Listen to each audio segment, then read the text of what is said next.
Hello, welcome to this extra lesson, catching up some of the stuff on Grasshopper that we couldn't get to in class last time. This is basically just a way to get you guys familiar with how Grasshopper itself runs, what it does inside Rhino, what the interface and what everything about it looks like.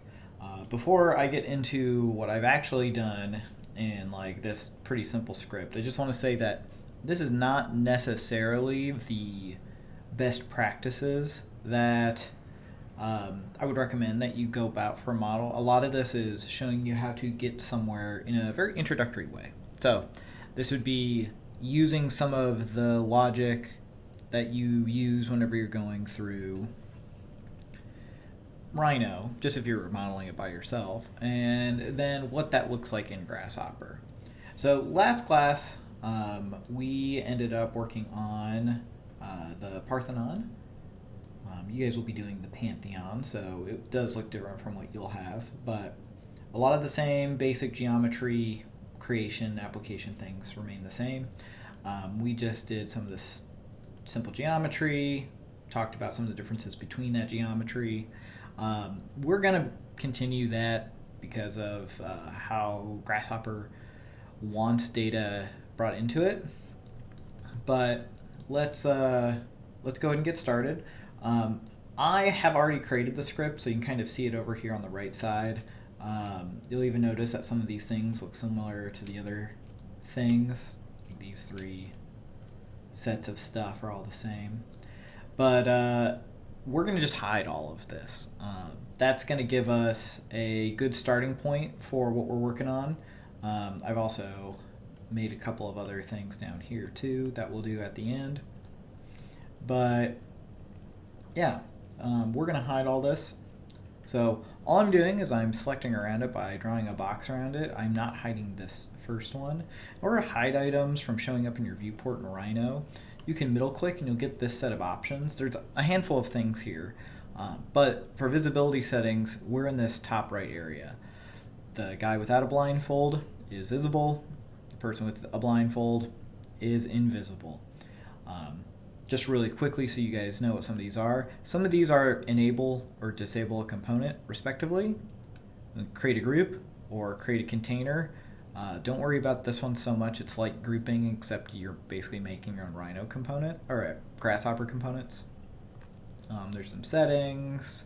There's the whole like zooming into your canvas and mapping it all out.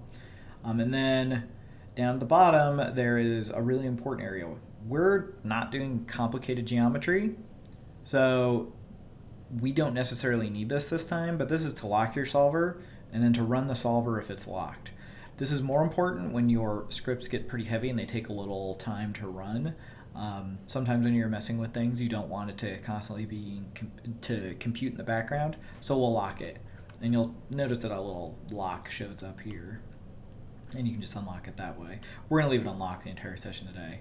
Final things are this little search one here and this baking one here, the fried egg. We'll do that at the end, so don't worry about that quite yet. So what we wanted to do was hide the geometry that I had selected in the canvas. This stuff, like so. And so we're going to start from a very, very basic point. When I think of columns, especially when I think of them like in plan, which is kind of what we'll be basing this off of, I think of circles that get extruded upwards. So what we can do is we can start with a circle. I'm going to just come down here into an empty space. For a lot of components, as you start getting familiar with them, just typing them in will be fine. You'll notice that there's some places here like on curve and primitives where you can make things in particular. Notice that this circle is different from the rest of these. They're just talking about what type of inputs they want. So we're going to take the basic one and we're going to place it down. It is asking for two things, a plane and a radius. The one thing to know about the plane is that every plane also has an origin point that helps define it in regards to its other axis that doesn't exist. So in this case, we're talking about plan stuff. We're talking about X and Y. The origin point's going to define where it is in Z, but that origin point will also be the center of this circle. So once again, just like math course, we have a construction plane, and X is this red one, and Y is this green one, unless you've changed those colors. You'll notice that when I select this, the way it said, my zoom is a little weird, so Rhino's going fast. When I select it, I get this selection. It's basically the same thing. The plane is going to be just the world XY, which is going to be at 0, 0, 0. We'll want to change that.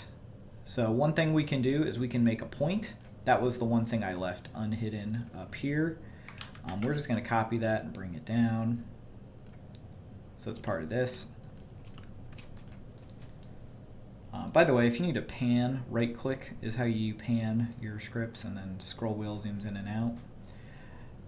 So points can be set as one instance, so you can just kind of select where you want it, and then you can kind of move it around with these handles here.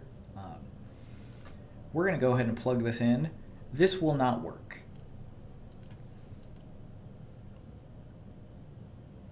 Or maybe it does work.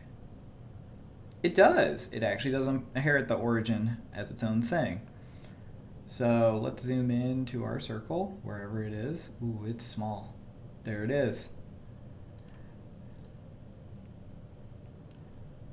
If we had some other set of data that wasn't quite like a point in this way, we might be able to create a plane. All of our real basic math tools, so planes, vectors, the type of stuff is going to be in this tab called vector. You can see that there's some generic ones, the XY plane, XZ, YZ, etc. And it's pretty simple thing that is used in a lot of tools. So this construct plane, let's start with this one. When we look at it, it's looking for the origin point, which is this point, and the X and Y axis, which you define. What it is looking for is directions. So in this case, it's pointing to the right. That's what that 1, 0, 0 means. That's the vector to the right. The y-axis is pointing like forward, so 0, 1, 0. So that's that green line that we saw. And so if we do this, because this origin point was already constructed into the basic XY plane, we'll get the same result here. So we don't need to construct a plane like this, but we can just go ahead and plug it in here because this component automatically knows that we're wanting to construct that plane. We could also set this up to be XY if we wanted to, or we're just changing that origin. That way we don't have this X and Y axis here. It just automatically has that. Exact same thing. Finally, if we wanted to go vertically, we could pick one of these ones with Z direction. So Z is going to be up and down. And plug into here, plug into here, and plug into here. So if I zoom in now, you can, let me use the actual zoom window tool. Ooh.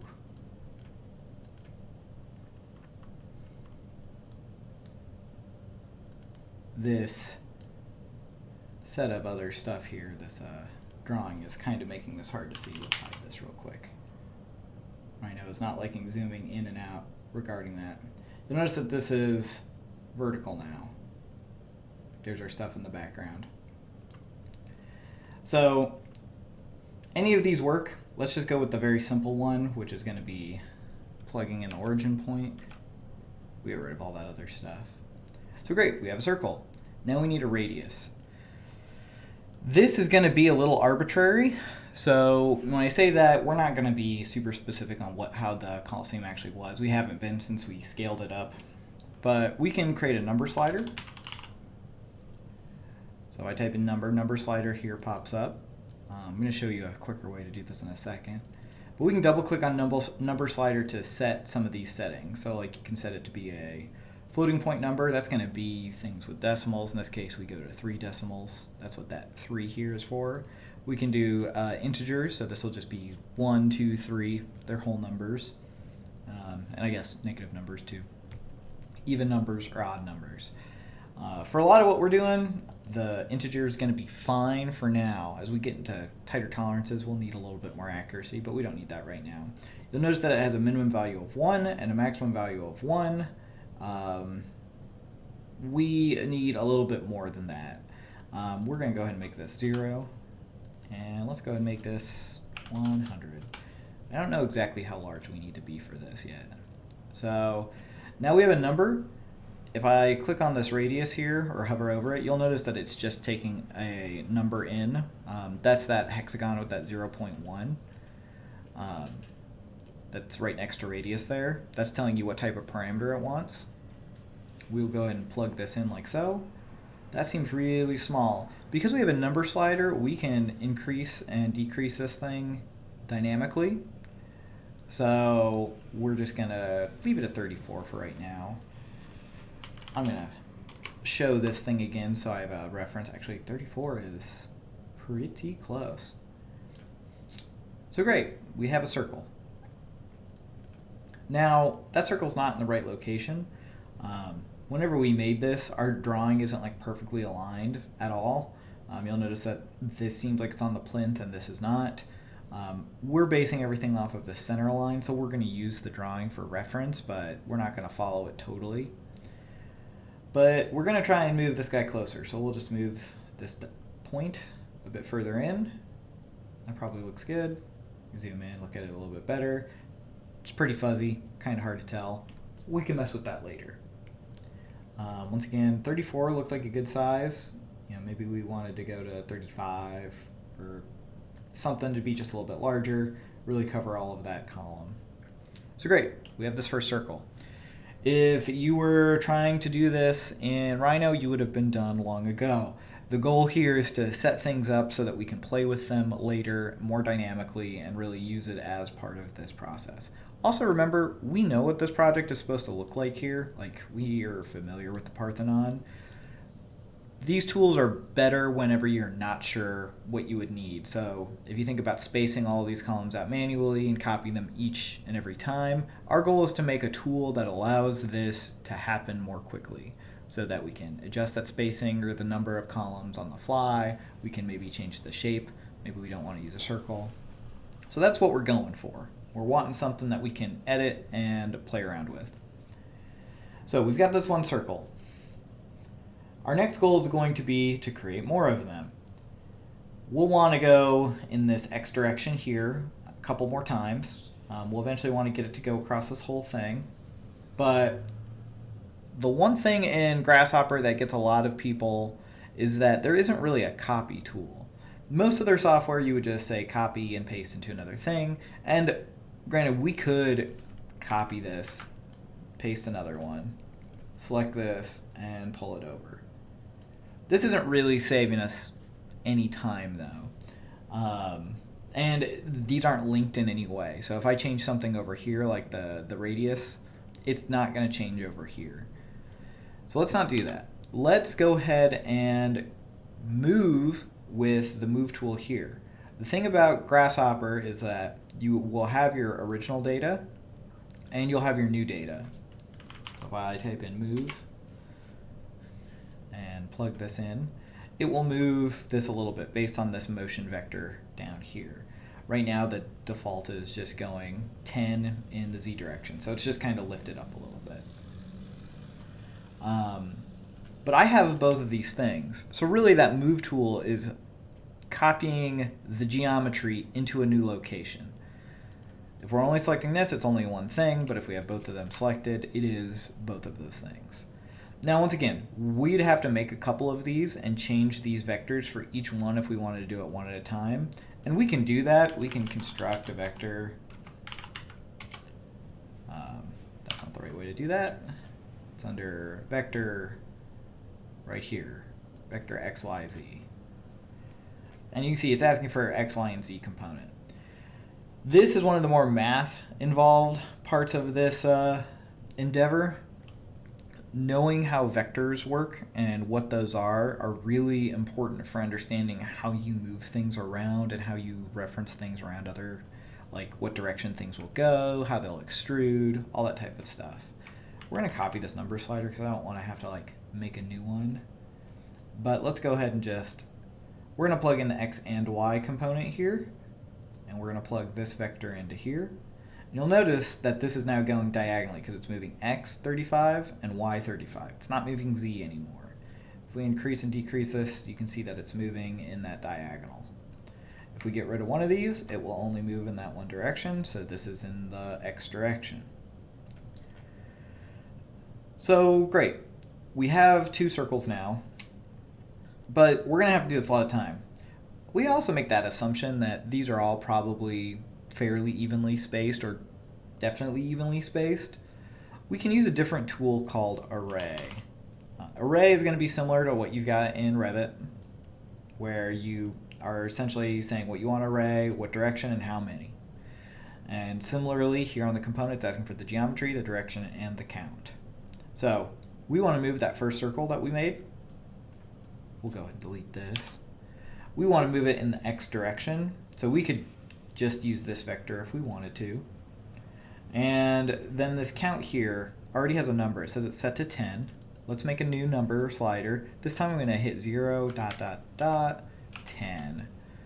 The reason I'm doing this is a little quick way to generate a slider that goes from 0 to 10, and it's just whole numbers. If I wanted it to have decimal numbers, I would put a decimal here, like so, for however fine resolution I want. Not important to know how to do that because you can always change these after, but it does save you some time. So great, we now have 5 of these. It looks to me like we need these to be spaced out a little bit more than they currently are. This is limited to 100 right now. Let's go ahead and make this 300. I don't think we'll need that much, but it just gives us some wiggle room. Okay. So if I look from this one on the left to the second one, that looks close. And it looks like it's doing pretty well there. So that 165, it seems like a pretty good number. We can increase the number of circles we want by just increasing this. And you can see some of these are a little off, but this last one looks pretty correct. So I'm going to say we're pretty close. The one thing I do notice is that this, fifth circle is much closer to the center than this fourth circle.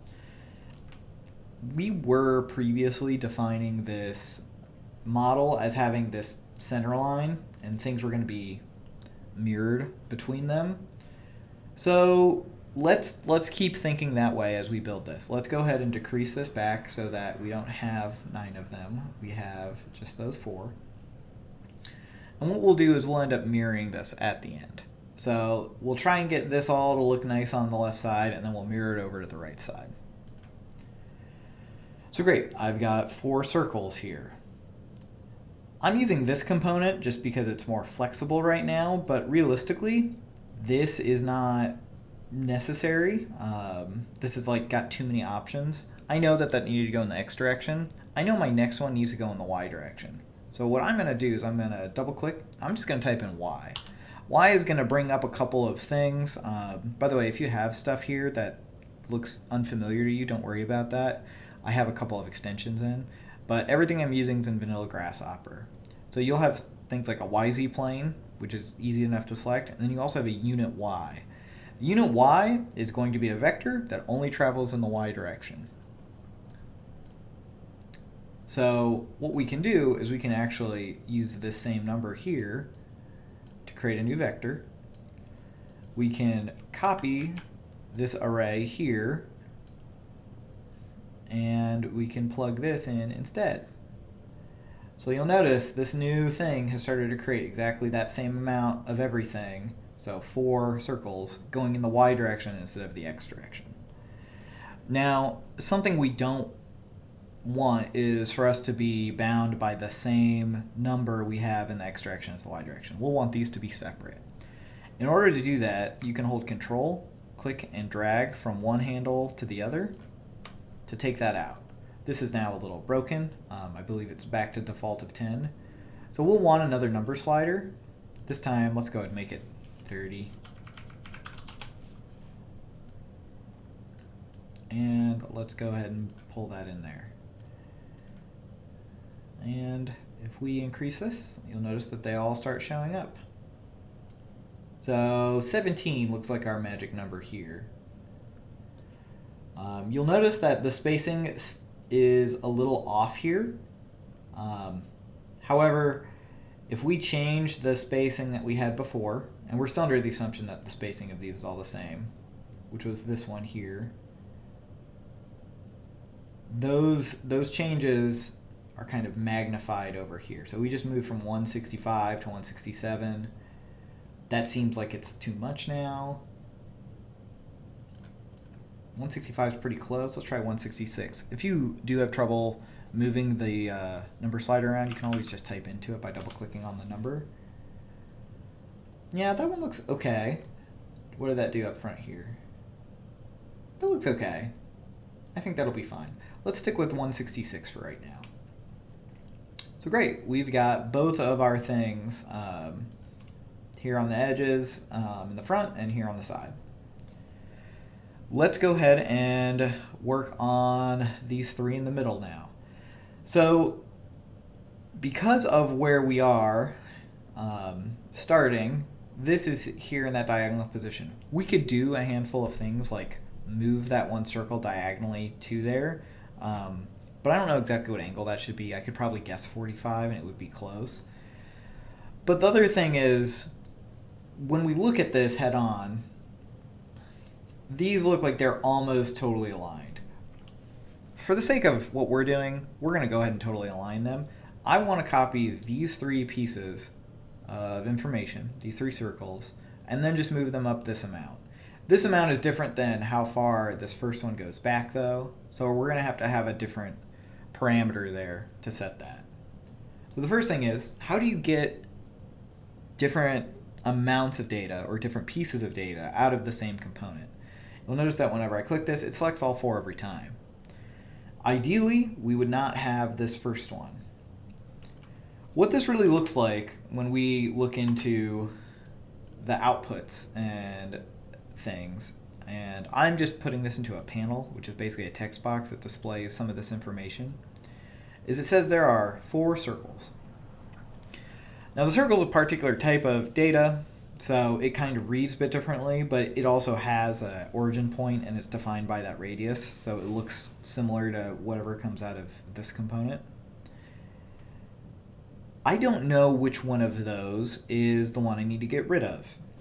One thing I can do is I can just figure out where some piece of information out of these. In this case, I'm going to use a center of the circle. I'm going to do that by making the area, and it'll make a centroid for me automatically.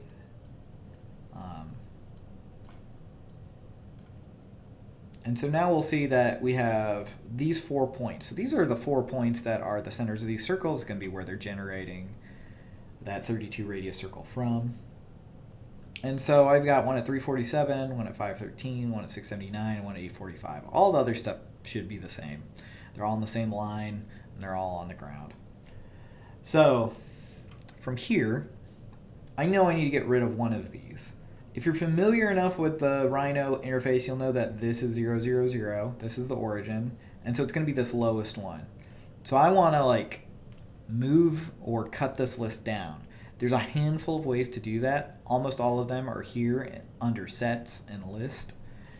And you'll notice that there's a lot of things here, like insert item, figure out the length of the list, replace items, partition them into smaller pieces.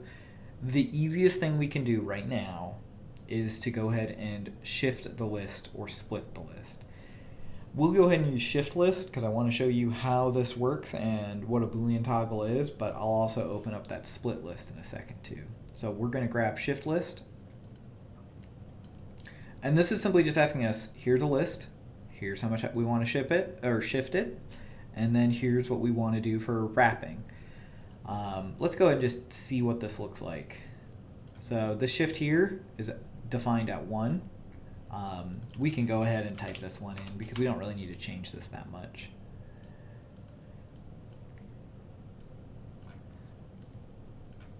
Okay, so you'll notice that that first one, the 347, has now shifted all the way to the end. in some ways. That's really good. That means that's the thing we're shifting and what has just moved. So by shifting this by 1, everything has like shifted down by 1. If we end up putting a negative in here, in this panel, come on, -1, it's going to do the exact opposite. This 347 is now the second number in our list. So we'll want that 1. I'll just hit Control-Z to go back there. The last thing here is this wrap thing. It says there's a defined value. It says true. This can only have 2 values, true or false. This hexagon that you're seeing with the black and white circle is a Boolean operation. It is actually just a true-false marker. We can go ahead and make one of these that we can control, either by making a Boolean one and setting it, or making this little toggle. I prefer doing the toggles because it can read what they are as they go in. By making this false, it no longer takes that piece of data that we had and appends it to the end of the list. It just kind of discards it. And so if I click on this now, you will notice that there are these 3 centers. So since we're moving with circles, we can just move the circles in, and they're the same type of list and everything, so it's just going to be the same 3 circles. Go ahead and get rid of this. We'll organize these a little bit to clean this up. But great. So at this point, we've got all of the circles we need for the one side. We've got these 3, and then we've got this set and this set. We need to move these 3 now in order to get them into that right area. So we're going to use that move tool because we have exactly the right number that we need. And we're going to use a number here. We're going to take this dimension slider so I don't have to make a new one. And we're going to move them in the Y direction. So we're going to do that unit Y again. Exact same stuff we were doing before when we were doing that arrayed thing. And we'll just connect all this up. So you'll notice because this number slider was the same, and it's still the same value, this is moving up the same amount. We'll need to increase that slightly. That looks pretty good. We'll leave it at 205. So great, we've got those circles, these circles, and these circles. Now you're still probably saying to yourself, this still takes a lot longer than if I were doing this manually. And that's true. If you were doing this in Revit, you could probably array this pretty quickly. You'd have some functionality and everything. That's not a bad thing. Like, that is just the different way that these software operate. But say we wanted to change the spacing between all of these all at once. One thing we could do is take this number all the way back here. We'll zoom in a little bit to see what's happening. And we can increase or decrease this to make sure it's right. Now it's 166, that's where we wanted it based on this drawing, but say we wanted a tighter colonnade, we could decrease this number and everything decreases. From here we might want to fill in the rest of these circles. Maybe we'll go even tighter, like that. So you can kind of see in plan, this happens very quickly, and we have a pretty good amount of control with how much we can change and apply without having to go in and remodel and copy and paste and everything. We'll go ahead and take this back to 166. We'll make this 17 again, and we'll bring this back down to 4. So that matches pretty close to what we're trying to do here. So great, we have all the circles we want, at least for these 3 sides. Now what we want to do is we want to mirror all of this information over onto the other side. So I've had that line selected for a while, and if you were doing this in Rhino, you would select all those things and you would say mirror. We're going to do that same thing over here. We're going to type in mirror to get our command. We're going to look at what it wants. So it wants geometry, and then it wants a plane. So if I were to define this curve right here, this line, we'll put it as a curve though, so we can reference it. Set one curve. This now exists in Grasshopper. And if I put it into plane, and I put this geometry into here, it hasn't failed. However, where is this copying to? What does this actually mean? if we look at it, you can see that there's an origin point for it, which is good. But then it's saying that z, -1, and 0. So what that's saying is that it is mirroring it basically around that y-axis. So this doesn't really have what we want. We don't have anything on this side. If we were to just select this information, we would have to look for wherever that is. And I am actually not, ooh, there it is. So it has mirrored something much further away. And I don't know where all that geometry ended up. Oh, we're only mirroring these three. So we're mirroring about like the end or the middle of this thing, and it's like spitting it out over here.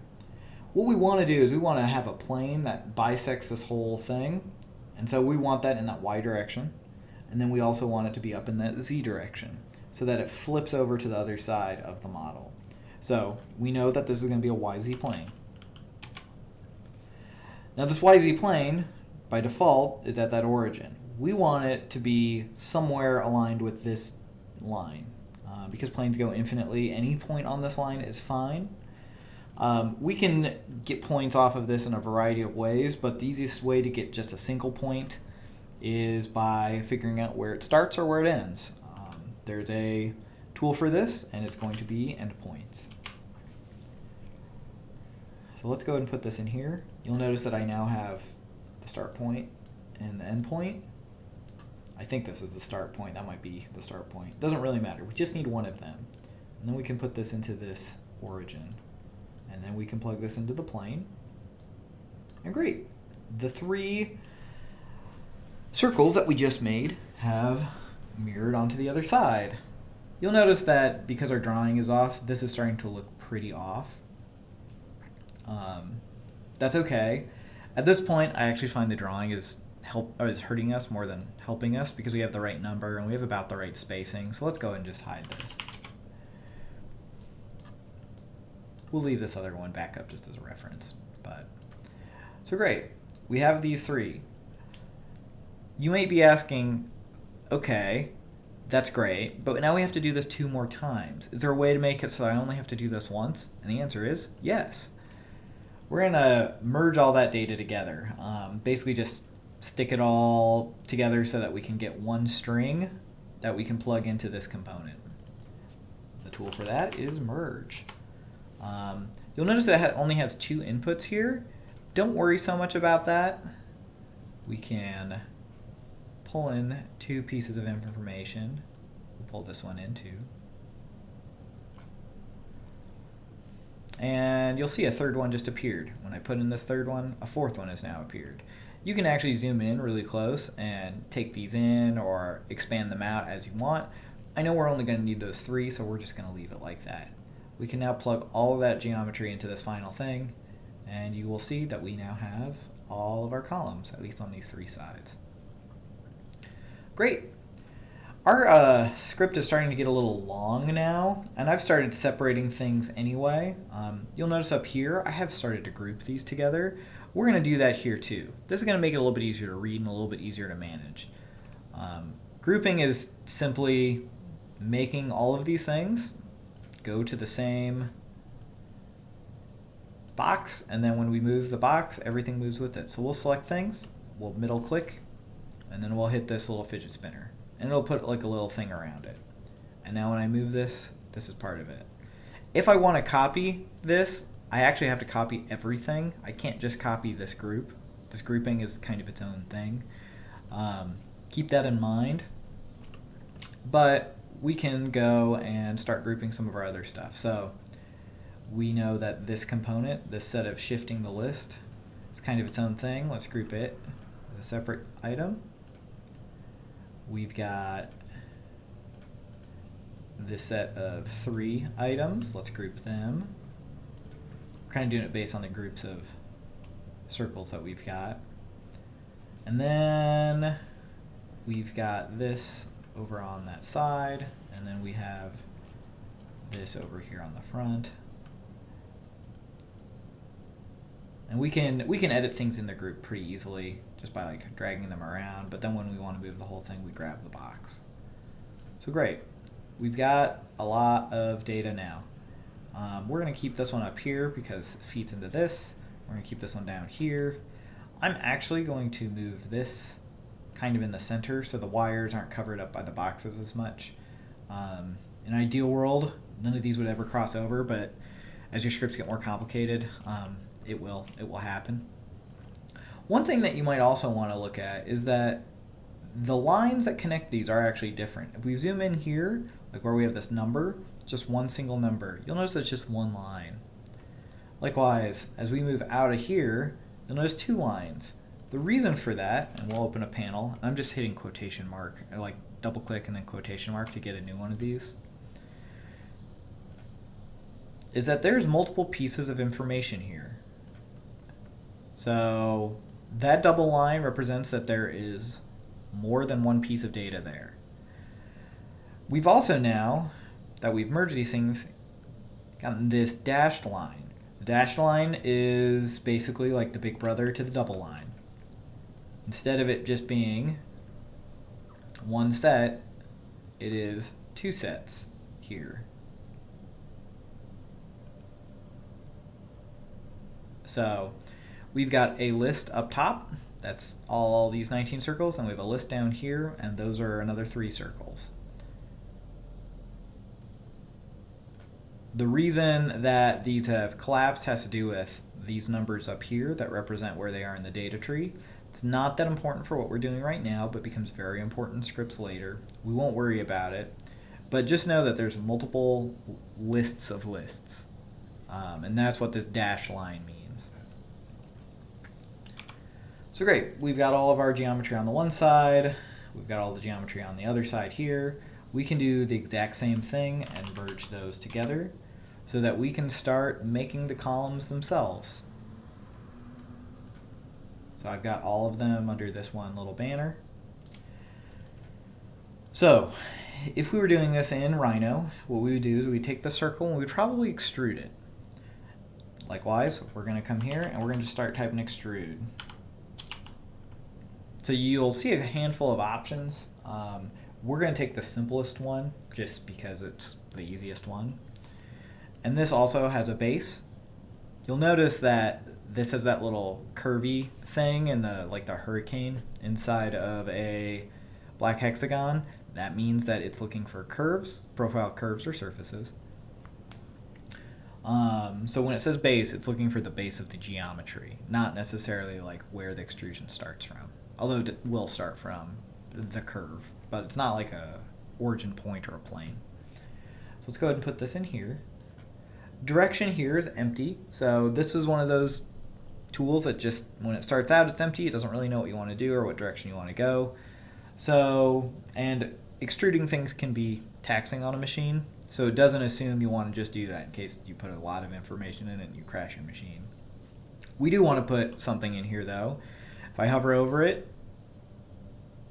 you should see, it's again, it says empty vector parameter. It's got that hexagon with the arrow. So that's the type of parameter it's looking for. It's exactly the same as what we've been doing in order to move things. We're going to create something, and in this case, I know it's going to be in the Z direction because it's going up and down. And I'm going to create another number slider, and we're going to go to 1,000. We're going to start like at 380. So we're going to use this, plug it into the direction here, and then everything in here will be extruded up 380 units. You can see that's what's happened. Now we can figure out where this is approximately. And if you know that specific height, you could just put it in there. Or if you had something measuring it, you could use that too. But this looks pretty close. The one thing I would say is that we seem to be a little wide here. You can kind of see it's peeking off to the side here.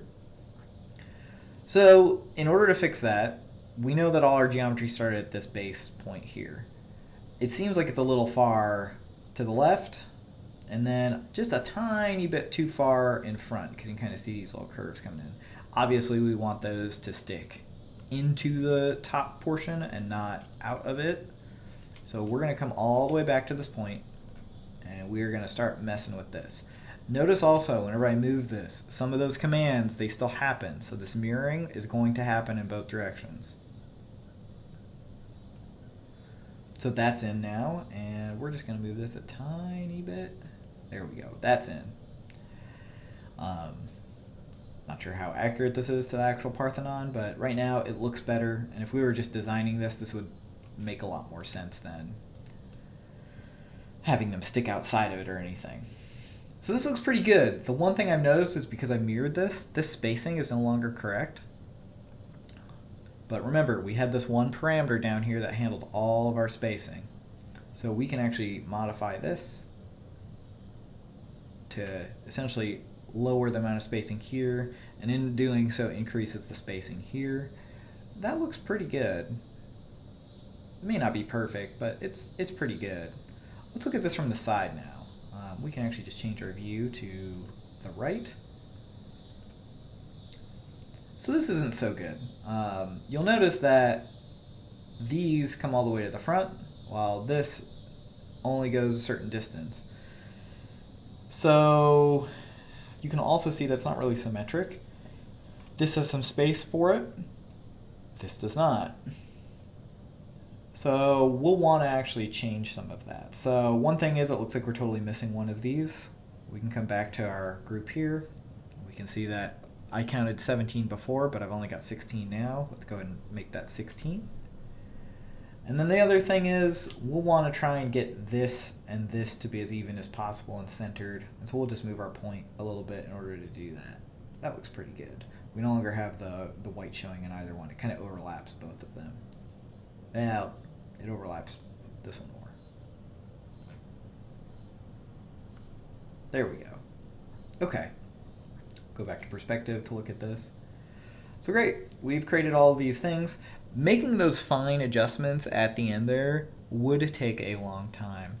And if you know what vectors, like units, you're using, other things can get a lot easier. Say you have a colonnade and you need things equally at 12 feet or for some reason, or 15 feet, like you have a base spacing. You can go ahead and just type in some of these things into, like, if we knew that was exactly right and this was relevant, we could type in 15 feet here, essentially.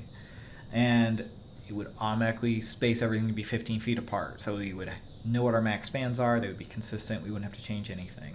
If we came back and figured we could use 18, then we could just type it in and we would know what that looks like. See how it affects it. See like which things need to change or which things have benefited from it. And so it allows you to kind of move through some of those iterations pretty quickly once you understand how you've built things. And you have some rules and logic for building them. The final thing we're going to do is we're going to take all this information here and we're going to actually put it back into Rhino. You don't have to do this. A lot of times, whatever geometry it ends up being, I will leave it in Grasshopper because it's kind of where I want to edit it. And what we're about to do makes it so that we can't edit it after it's in Rhino. But we're going to do that baking thing. The reason they call it baking is just exactly as it sounds. You have essentially prepped everything and now it's time to bake it out, so you can't go back. Can't change your batter. Can't add anything into your recipe here. So we're going to middle click, and if we click this like this, it will automatically bake it into whatever our into our active layer. So I select off of that. You'll notice that I still see the definition beyond it, but I now have geometry I can select in Grasshopper, or in Rhino. I'm going to Control Z.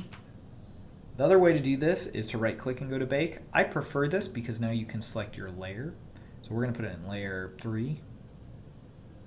And so you'll see that it's in that blue layer that we created, or that comes standard in your project. And so you can turn these on and off and just have them be their own thing. If you're trying to organize a building to show like structure versus skin versus moisture protection or something, say you're putting together like a wall assembly, and they're not all like built in as one assembly, they're like different components. Great way to bake things out so that you can easily make diagrams and see the things that you want to see, or apply materials or stuff in renderings later. For our class, we won't be doing so much of that, but we may be doing some element of it in fabrication. I'm also going to leave those where they're, nah, I'm going to get rid of them again. Control Z. So what if I wanted to make these different in some way? What if, say, I want my Parthenon to have square columns or squarish columns? Well, that's another component here. We were building everything based off of where these points were, and then they made these circles, and we copied those circles all the way around. What we can do is we can replace this circle with any shape we want. So if we do a rectangle, we're going to just do a rectangle, and we're going to make it a square, but you know, all squares are rectangles, but all rectangles are squares. That's why they define it that way. We're going to go ahead and we're going to copy this number slider. This way, they'll be the same size. You'll notice that we've got an X size, a Y size, and a radius. The radius is to fillet the edges there, so you don't have such a hard surface. Think of like steel tube. It's not actually like sharp square. It's got those little fillets on it. We're going to go ahead and do that too, but in this X size and this Y size, it's asking for something else. You'll see that there's this new hexagon with like a line in the middle that's kind of like a range, and then you have two bars. What that's asking for is a domain, which is literally the same thing in a number line as your base number and your top number. And it's going to extend for that entire range. In order to use this tool, we have to create a domain. We can find that tool in Math, Domain, Construct Domain. Now, if we wanted to type this out, we totally could, like say -35 and 35. But then we know that if we change this, this one won't change. It'll still work. Like, we can go ahead and do all of this. We can look down here and say, hey, there's a square. It's the same size. It looks exactly like the circles do right now because of the way we've defined it. But if I increase this, it's going to become rectangle. Well, it's going to go in each direction, but it's only going to go in one direction. It doesn't go around that center point. So one thing we can do is we can actually take this number and make it negative by using a little command, a little math command, by typing negative. This is in Math, Operators, Negative. Take that and plug that in instead. So this has remained the same, but now when we change it, it changes in both directions. Finally, we're going to copy this. We're going to drop this down real low. And we're going to put this in the radius. So now you'll see what it means whenever you increase and decrease this. Now if you increase like too much, like this doesn't really work. It kind of just makes a circle. Well, let's go ahead there. Kind of just like that shape. And now we're going to take all the things that come out of the circle. Like this rectangle is coming out here. We know what that is. We know what this is. We just want to swap them. I'm going to hold Control and Shift as I drag these handles into this rectangle thing now. And now it's applied that to everything. Likewise, if I wanted a polygon, I could do the exact same thing. This actually uses a radius component to it too, but then it uses the segments component. So let's copy some stuff. We'll copy the same. We're going to stop copying this. I can just plug this in to all of these so that they're all related now. So when I change one, it changes it for all of them. We're going to also take this point and plug it into this plane. And we'll do segments. Let's do hexagons. Let's bring this down to 6. See, we've got hexagon, same size as that circle. Almost same size as square, it's just a little different. If I made an octagon, it would be just the nature of how you define a polygon. And same thing, we'll do this. We could do anything. We could create a shape in Rhino and then reference it as the curve and then plug everything into that. Eventually, as we get more advanced with this, we can even start tapering the top here so that it looks a lot closer to the columns that we have here. But we'll have to modify what's happening there at the top, which will require us to build something without the extrude tool. But as I was saying in class, there's about 10 different ways to do every operation. And in regards to how you build it, it's going to be a little bit how you want to express how those things are built. Whether you're saying it's extruded along a certain pathway, or it's tapered or scaled in a certain way, or things are really copied around, or they change, or they're more dynamic over time. Like maybe things that are further in this list get bigger, and so you have bigger columns in back and smaller columns in the front. There's a lot of different ways that you could do this. But this should serve as a pretty good basis of how to start going around and messing around with these. You'll notice that I have this script up here. It looks different. I actually had another script down here and other things. I actually messed up recording this video once before, so I've actually made it differently each time, and that will happen. And that's actually one of the nice things about Rhino in Grasshopper is you're not really restricted by what it wants. You have a lot more options to tell it how you want to do something. So, in regards to your guys' project, you don't have columns like this. Well, you kind of do in the front. And that could be a way to do this, but there's other repetitive items. I would recommend doing this with a repetitive item, but maybe you have another relationship that you're looking to kind of enforce or share. Maybe you're looking at spheres because the Parthenon, and you want to look at the same center point for all of those. And so you want to build some of your geometry there. Maybe part of your process involves you building something in Grasshopper and then taking it to Rhino and then taking it that extra way. A lot of times whenever you have exceptions to a system, that's whenever it comes out of Grasshopper and it goes into Rhino and you just fix it in those locations.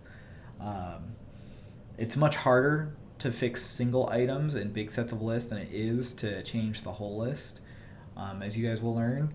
But this should give you a good introduction and primer to how to navigate Grasshopper, kind of where things are.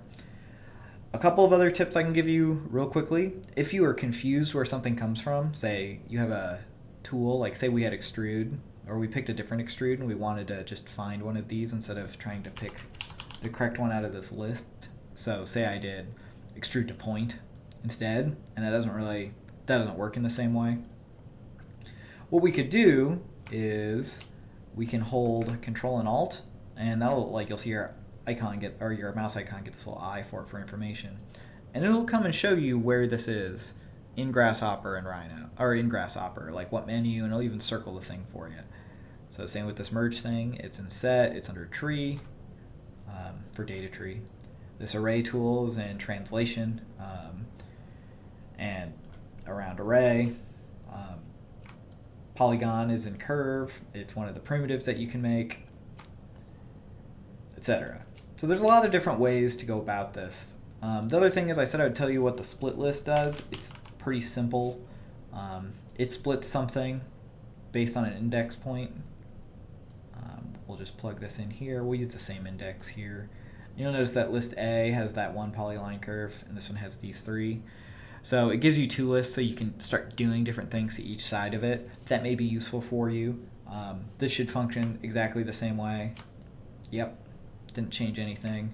If I only do this one, you'll notice that I have actually just copied another one here. That's why it's a little darker, very, very barely visibly. So those are just some things.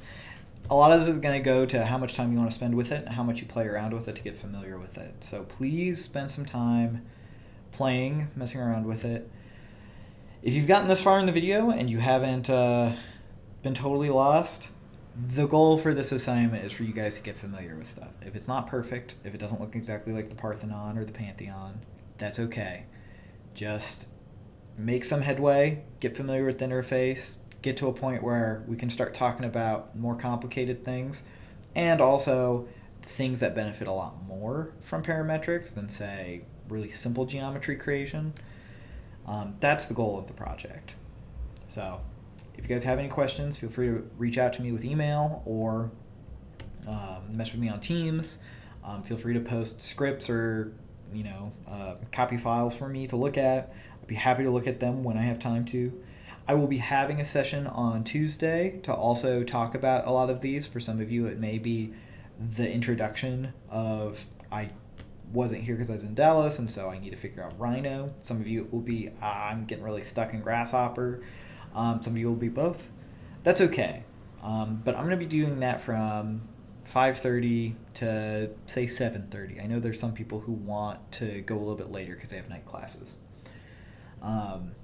We'll do this semi-regularly as you guys need it. You guys will tell me if you really need it or not. If we don't, we'll probably do it a little bit less, or we might shrink that time down. But let me know. I'm here to help you guys, and I want you guys to get this because it's after we get past all the basics that we start getting to the really exciting stuff that I enjoy and that you guys will find a lot more useful. So, thanks guys for tuning in, and I will see you next week.